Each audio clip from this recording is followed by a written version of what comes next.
Hello and welcome to Wonders of Animals. If this is your first time here, make sure to hit that subscribe button and hit the bell icon so you get all of our notifications. Also, please like and comment on the video so that your friends can see it. Thanks for stopping by. One spring morning many years ago, I'd been prospecting for gold along Coho Creek on southeastern Alaska's Krupinoff Island, and as I emerged from a forest of spruce and hemlock, I froze in my tracks. No more than 20 paces away in the bog was a huge Alaskan timber wolf, caught in one of Trapper George's traps. Old George had died the previous week of a heart attack, so the wolf was lucky I had happened along. Confused and frightened at my approach, the wolf backed away, straining at the trap chain. Then I noticed something else. It was a female, and her teats were full of milk. Somewhere there was a den of hungry pups waiting for their mother. From her appearance, I guessed that she'd been trapped only a few days. That meant her pups were probably still alive, surely no more than a few miles away. But I suspected that if I tried to release the wolf, she would turn aggressive and try to tear me to pieces. Here are the proven skills to survive any emergency. So I decided to search for her pups instead and began to look for incoming tracks that might lead me to her den. Fortunately, there were still a few remaining patches of snow. After several moments, I spotted paw marks on a trail skirting the bog. The tracks led a half-mile through the forest, then up a rock-strewn slope. I finally spotted the den at the base of an enormous spruce. There wasn't a sound inside. Wolf pups are shy and cautious, and I didn't have much hope of luring them outside, but I had to try. So I began imitating the high-pitched squeak of a mother wolf calling her young.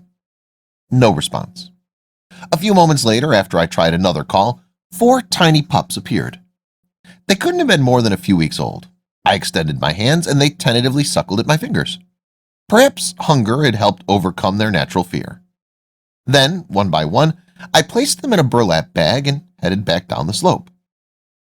When the mother wolf spotted me, she stood erect. Possibly picking up the scent of her young, she let out a high-pitched, plaintive whine. I released the pups, and they raced to her. Within seconds, they were slurping at her belly. What next? I wondered. The mother wolf was clearly suffering, yet each time I moved in her direction, a menacing growl rumbled in her throat. With her young to protect, she was becoming belligerent. She needs nourishment, I thought. I have to find her something to eat. I hiked toward Coho Creek and spotted the leg of a dead deer sticking out of a snowbank.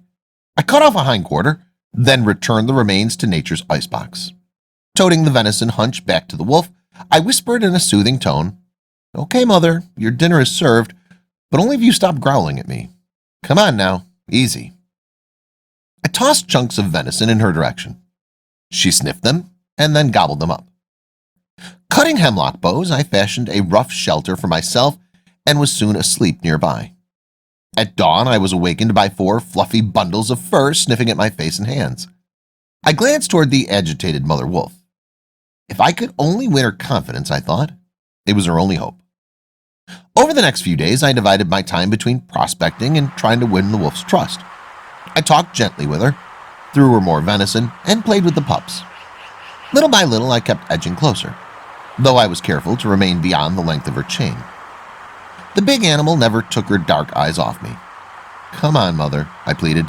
"You want to go back to your friends on the mountain? Relax." I could see that the trap's steel jaws had imprisoned only 2 toes. They were swollen and lacerated, but she wouldn't lose a paw if I could free her.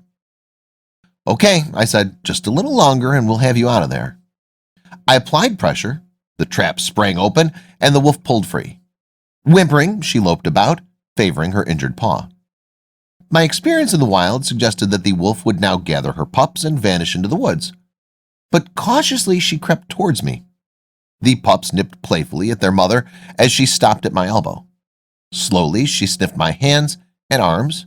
Then the wolf began licking my fingers. I was astonished. This went against everything I'd ever heard about timber wolves. Yet, strangely, it all seemed so natural. After a while, with her pups scurrying around her, the mother wolf was ready to leave and begin to limp off towards the forest. Then she turned back to me. "You want me to come with you, girl?" I asked.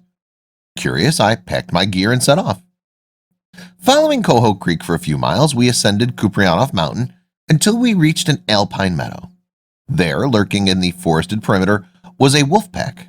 I counted 9 adults and, judging by their playful antics, 4 nearly grown pups. After a few minutes of greeting, the pack broke into howling. It was an eerie sound, ranging from low wails to high-pitched yodeling. At dark, I set up camp. By the light of my fire and a glistening moon, I could see furtive wolf shapes dodging in and out of the shadows, eyes shining. I had no fear. They were merely curious. So was I. I awoke at first sight. It was time to leave the wolf to her pack. She watched as I assembled my gear and started walking across the meadows. Reaching the far side, I looked back. The mother and her pups were sitting where I'd left them, watching me. I don't know why, but I waved. At the same time, the mother wolf sent a long, mournful howl into the crisp air. 4 years later, after serving in World War II, I returned to Coho Creek. It was the fall of 1945. After the horrors of the war, it was good to be back among the soaring spruce and breathing the familiar, bracing air of the Alaskan bush. Then I saw, hanging in the red cedar where I had placed it 4 years before, the now rusted steel trap that had ensnared the mother wolf. The sight of it gave me a strange feeling, and something made me climb Kuprianof Mountain to the meadow where I had last seen her. There, standing on a lofty ledge, I gave out a long, low wolf call, something I'd done many times before. An echo came back across the distance. Again I called, and again the echo reverberated, this time followed by a wolf call from a ridge about half a mile away. Then, far off, I saw a dark shape moving slowly in my direction.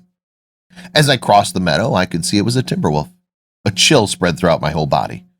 I knew at once that familiar shape, even after 4 years. "Hello, old girl," I called gently. The wolf edged closer, ears erect, body tense, and stopped a few yards off, her bushy tail wagging slightly. Moments later, the wolf was gone. I left Kuprianof Island a short time after that, and I never saw the animal again. But the memory she left with me, vivid, haunting, a little eerie, will always be there. A reminder that there are things in nature that exist outside the laws of understanding of men. During that brief instant in time, this injured animal and I had somehow penetrated each other's worlds, bridging barriers that were never meant to be bridged. There are no explaining experiences like this. We can only accept them, because they're tinged with an air of mystery and strangeness. Perhaps treasure them all the more.